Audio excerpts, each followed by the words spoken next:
Markets are awaiting the outcome of the U.S. Federal Reserve's meeting, and the central bank is widely expected to pause and leave its monetary policy unchanged.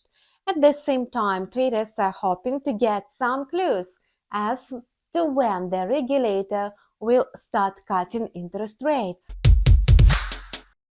Oil prices are expected to gain upside momentum after the Fed releases a new set of detailed interest rate projections. After all, expectations of monetary policy easing will revive business activity and signal an imminent recovery in energy demand, which could raise fears of a possible energy shortages in the global oil market. Notably, the U.S. Energy Information Administration reported an estimated increase of nearly 30,000 barrels per day in the U.S. crude oil supplies. Meanwhile, many oil-producing countries are trying to boost supplies. Weekly average Russian seaborne crude exports jumped to the highest level since early July.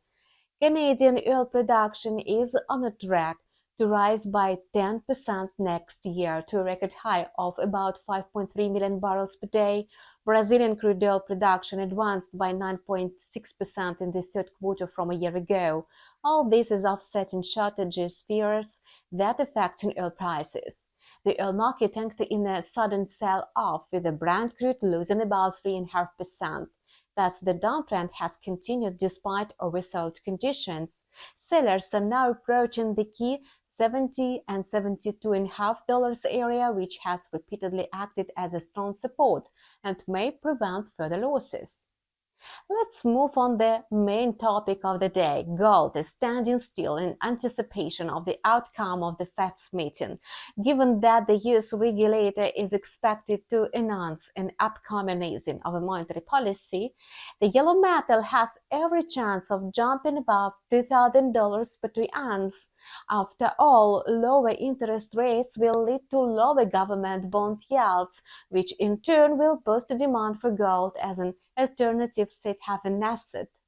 Gold is hovering near the $1,980 per troy ounce mark after retreating 8% from its record high.